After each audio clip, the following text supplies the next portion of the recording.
My next book is about eating,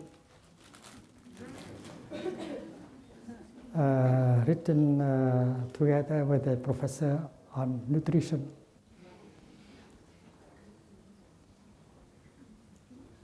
Harvard University. It will be available this for Savor. The title. And that is about mindful eating, eating in such a way that it can bring good health and compassion. The second kind of food is sensory impression.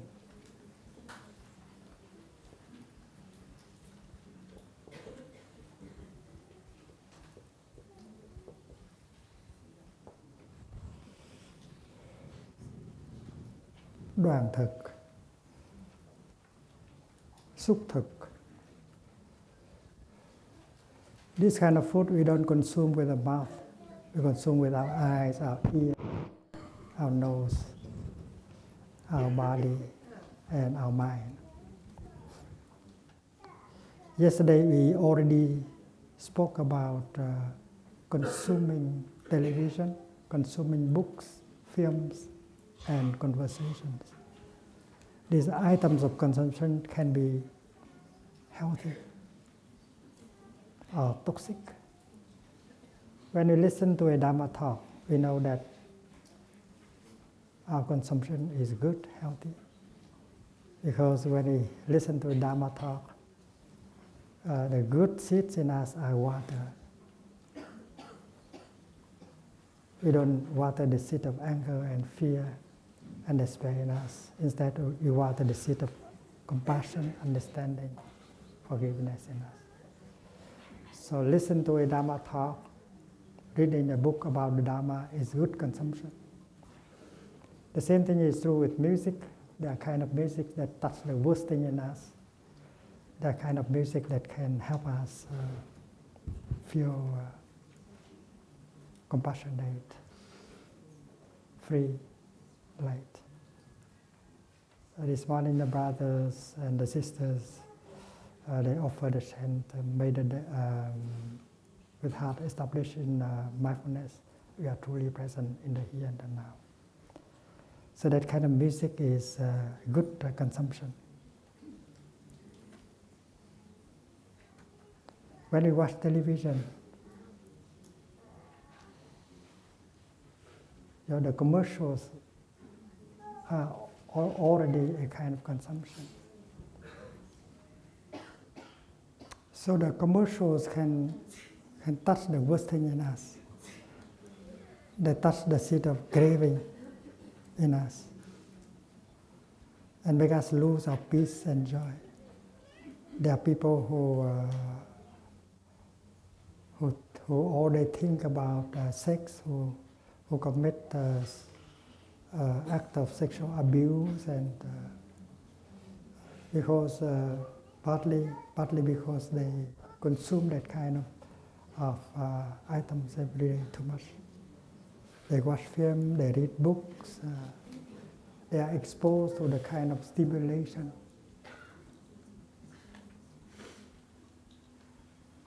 So we should have a strategy of consumption.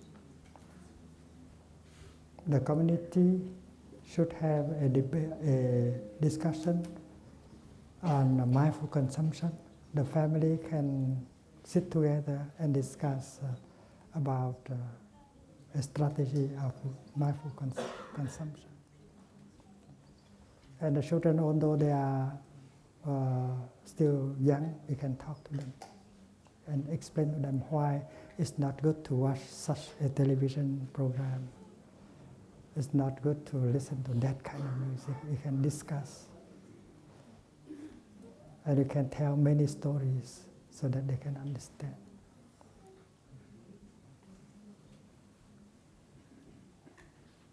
Education on the topic of mindful consumption. The fifth mindfulness training is about mindful consumption. And that is our basic practice. Mindful consumption is the way out. It goes together with mindful production. We have to produce what is not toxic, what is not poisonous, not only in terms of edible food, but in terms of sensorial impression. In the market, there are so many poisonous items, film, books, video games, and so on.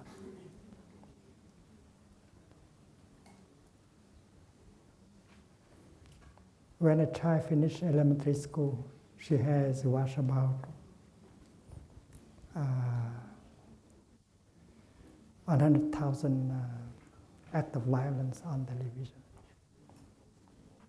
And that is not good consumption at all. And the Buddha was using a very drastic image to illustrate that. He described, he used the image of a cow that has skin disease. The cow has practically no skin left. So the cow is attacked by several kinds of microorganisms. When the cow lies down, these microorganisms from the soil will come up, fix themselves to the cow, and begin to suck the blood. When the cow is brought close to a tree or an ancient wall, these microorganisms in the bark of the tree or in the wall will come out and suck the blood of the cow. And when the cow was brought into the river, and then the small living creatures will come and suck the blood of the cow. The cow has no means to protect herself because she has no skin left.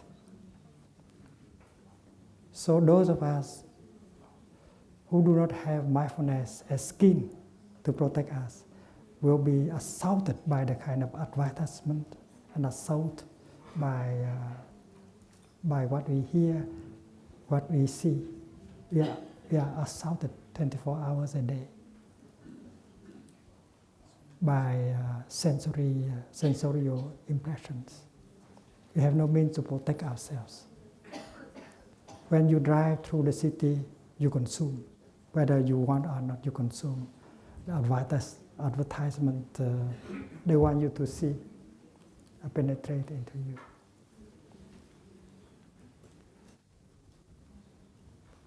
And that is why we have to practice mindfulness in order to protect us. We should not allow these items of consumption penetrate in us, even if we don't want to. They penetrate anyway.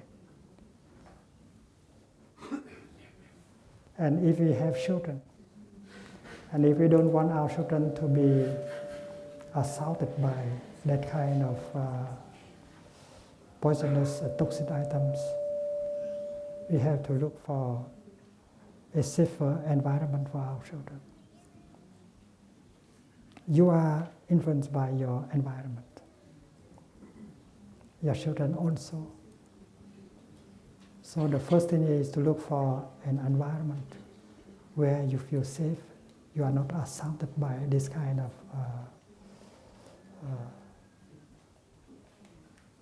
elements. When you build a practice center like Plum Village, you create a safe environment for you and for your children. In Plum Village, we don't consume these things.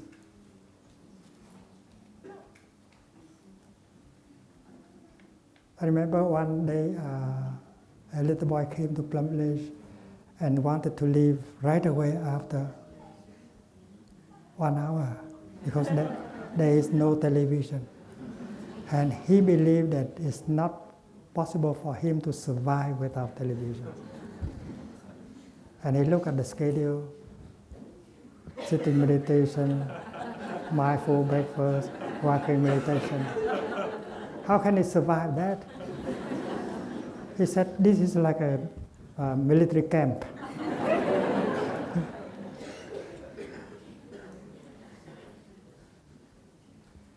So Sister Jacob said that, well, okay, we'll bring you to the railway station to go home, but stay a few more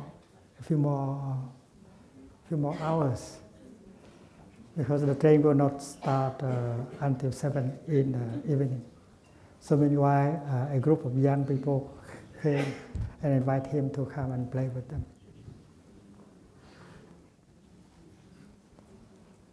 And when the time come to go to the railway station, he said, well, I can stay another day. And then finally he stayed for 2 weeks. And then when the time come for him to go home, he told his mother, why we had to go? So he can survive very well without television. And there are other things that can nourish him much better. So we should be able to create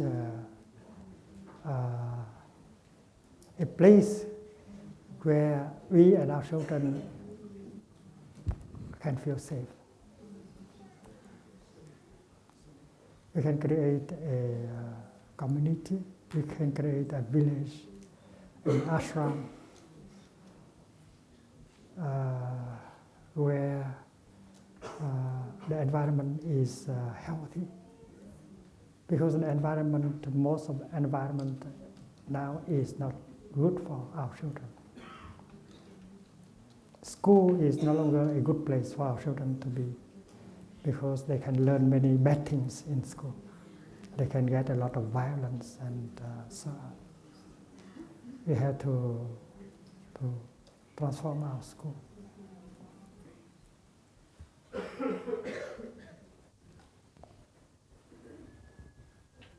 So mindfulness helps us to protect ourselves. If we know how to practice mindfulness, and then we not be like that cow, always attacked, assaulted by the micro organism. The third kind of nutriment is volition. If you don't have any desire at all, you want to die. You don't have energy. Everyone has desire. Not a superficial desire, but deepest kind of desire. And the desire can be good or can be bad.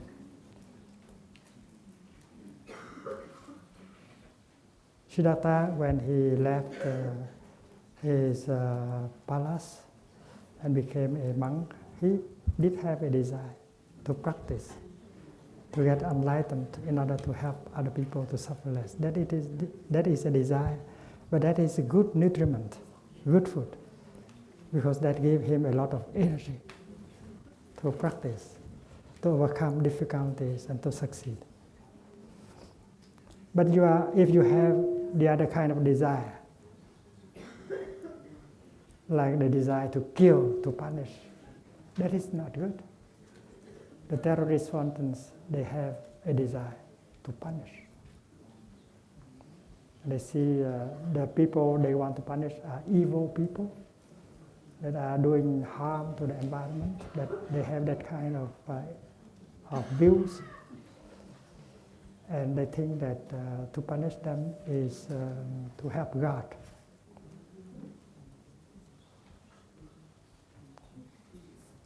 So if the energy that helps you to be active is the willingness to kill, to punish, to make people suffer, that is not good energy.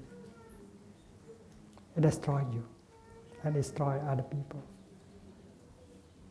Compassion is a good energy. You are a social worker, you try to help people in the third world, the children who are dying because of the lack of nutriments, and you volunteer to go to the third world countries in order to help. You accept to live a simple life. You are able to do so because you have the strength of a desire, a good desire. So each of us should look deeply to recognize our deepest desire, to see whether that is healthy or not healthy. Because that is the food that nourishes our life.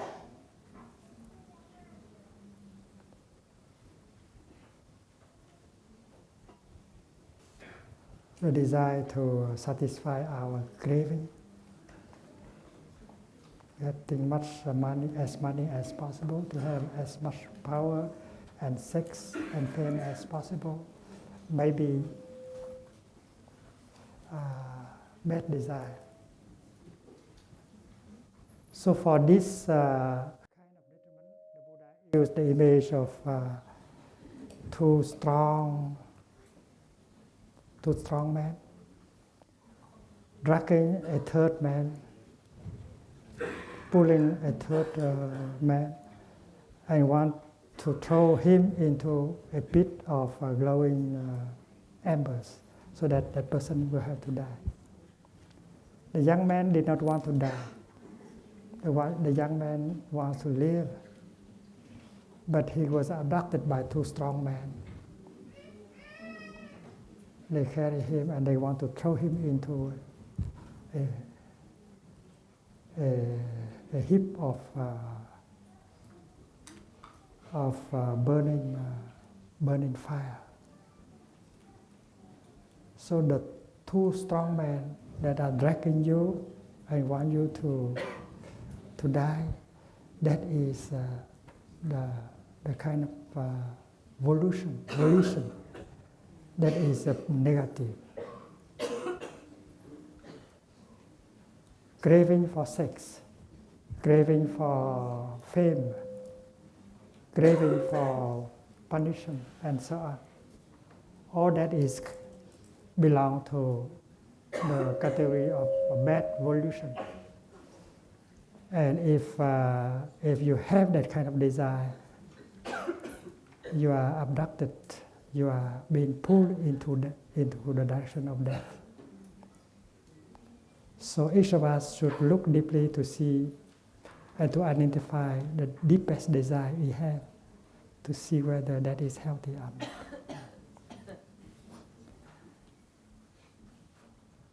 And the fourth kind of nutriment is consciousness. Thức thực.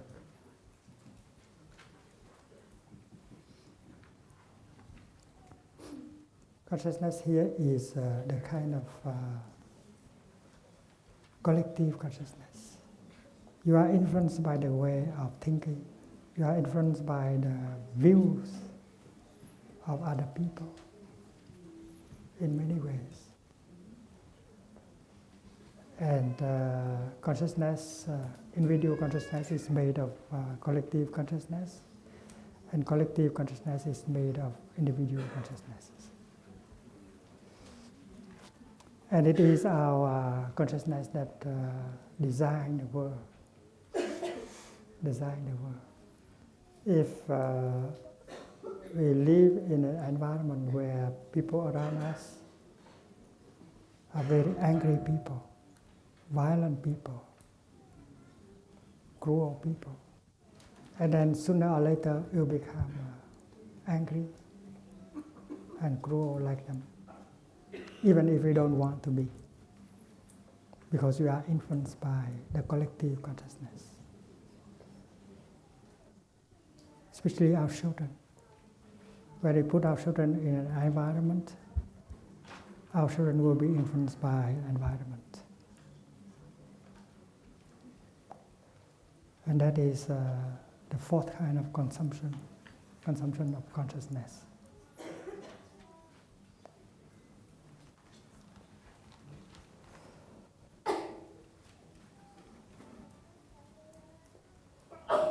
And that is why we should try to select a kind of environment where people are peaceful, people are more compassionate, are more open. And if we live among people like that, we become more open, more peaceful.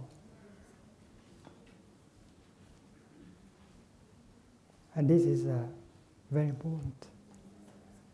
Even if we don't got a big salary, if we have to live in a smaller house, but we are safer because the people around us, they are much kinder, more open.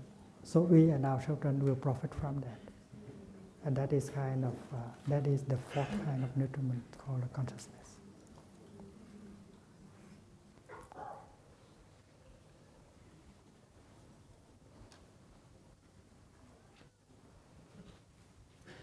I was talking about depression as object of our concentration. And the Buddha said that what has come to be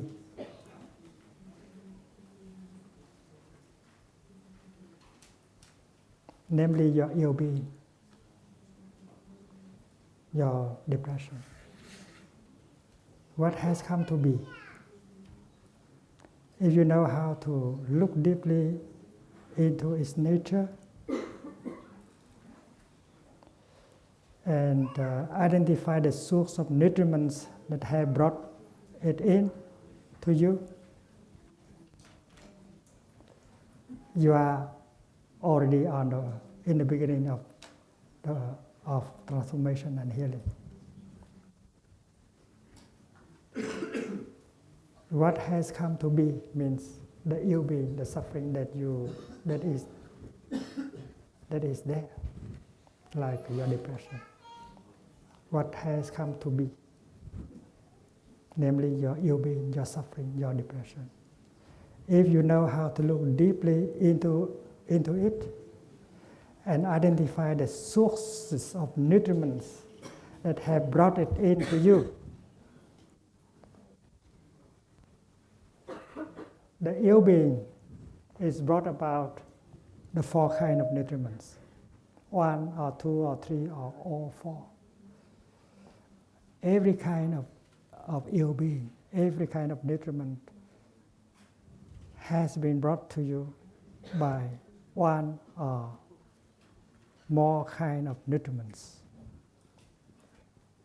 So looking into the nature of ill-being in terms of four nutriment is a good way to do it.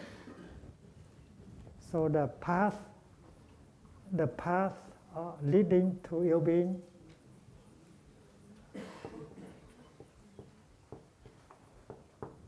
can be conceived as the path of consumption.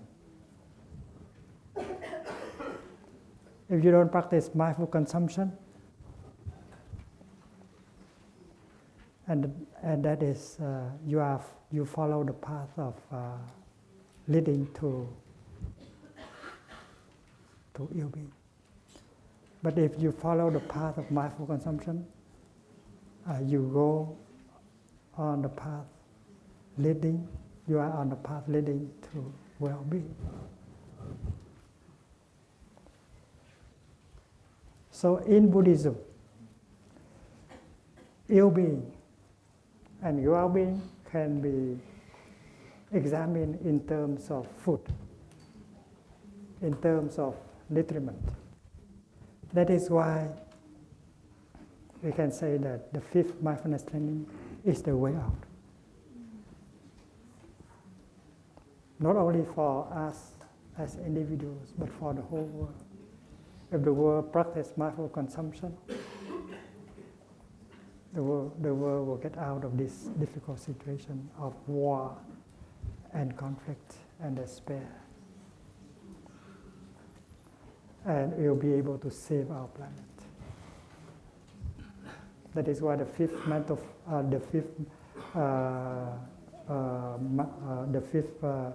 mindfulness training is so important. When you revise the fifth training, you have to take into account that the teaching on the four nutriments and the practice of mindful consumption. Yesterday we began to talk about the three kinds of concentration that are taught in every Buddhist tradition.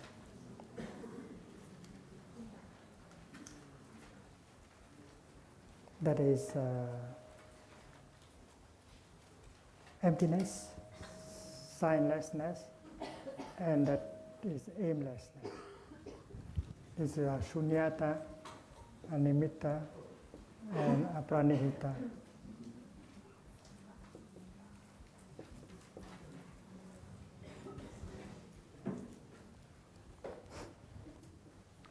This teaching can be very deep, and we can put into practice because there are three doors of liberation.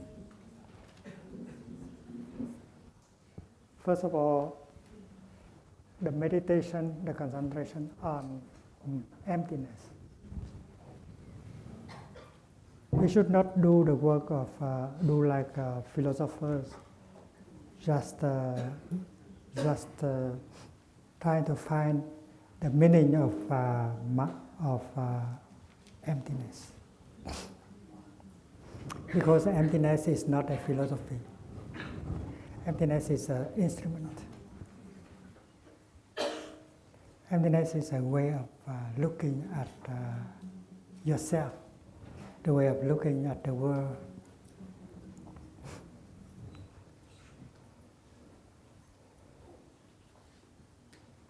First of all, emptiness is not non-existence. It's not non-being. And emptiness is the nature of everything, including us, and everything surrounding us. I am empty. The lotus is empty.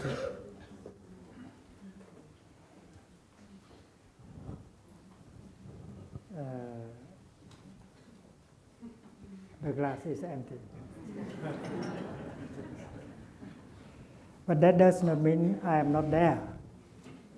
The lotus is not there. The glass is not there. So emptiness does not mean non-being. Emptiness means something else. Let us look at this glass.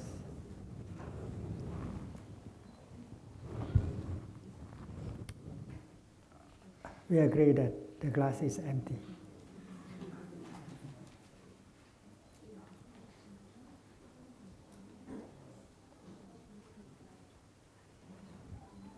But the glass is there, right? So emptiness does not mean non-being. And what can help us is to ask the question. When I say empty, we would like to know empty of what? The Bodhisattva Avalokita, while moving a deep course of perfect understanding, find out that everything is empty. And he told Shariputra, he asked, dear Bodhisattva Avalokita, you say that everything, the five skandhas are empty. Please tell us, they are empty of what? And that is an intelligent question. Because this cup is empty of tea, there's no tea. But it's not empty of air, it's full of air. Right? So empty means always empty of something.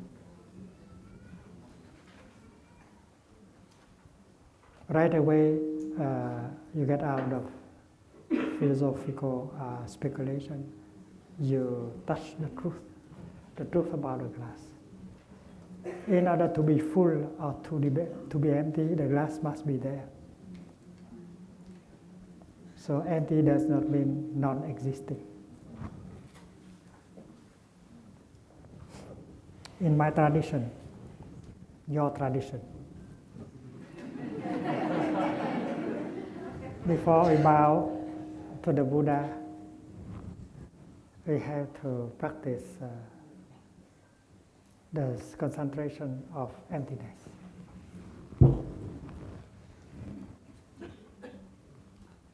You come to the Buddha altar and you face the Buddha.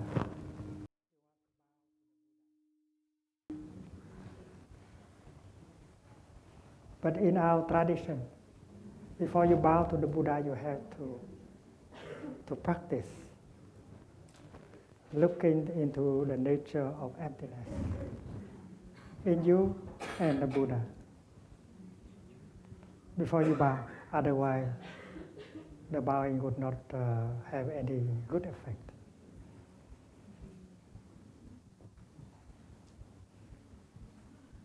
So this is not an act of devotion.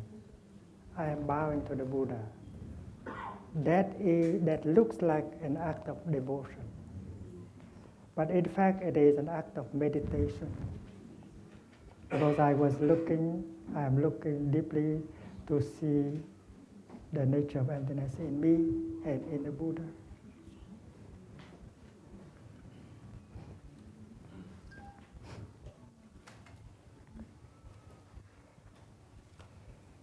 I was only 16, but I was taught to do that. It's hard. And I had to memorize the practice. There's a gatha that you have to learn by heart. Before you bow to the Buddha, you have to recite that and practice that first. The one who bows is me, the one who bows. And the one who is bowed to, that's the Buddha. The nature of both of them is empty. It means, dear Buddha, I am empty, and you are also empty. That is why communication will be perfect.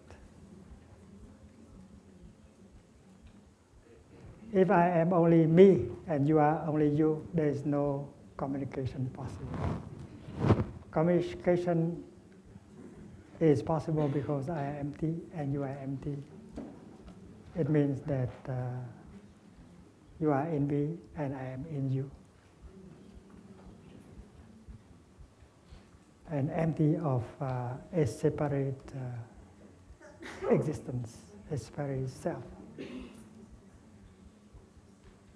Communication was not possible before you see the nature of emptiness. Look at this lotus flower.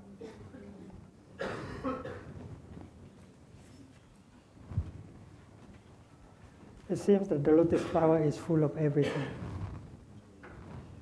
You see the mud. There is mud in it. There is water, a cloud that gave rain, the sunshine. Everything in the cosmos, including our consciousness, is there in the lotus flower.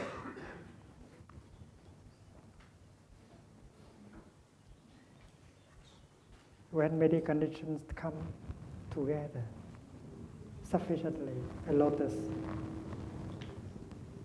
manifests.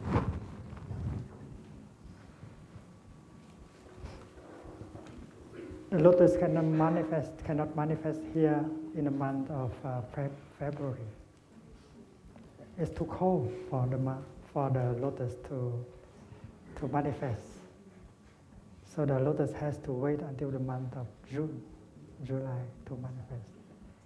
So the heat of late spring, summer is one of the conditions for the manifestation of a lotus flower.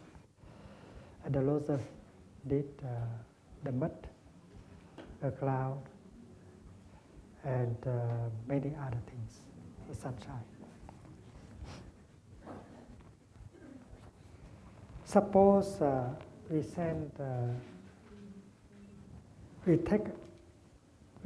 the mud from here and we return it to the pan. Suppose we extract the cloud from it and turn it and return it to the sky. The lotus can no longer be there.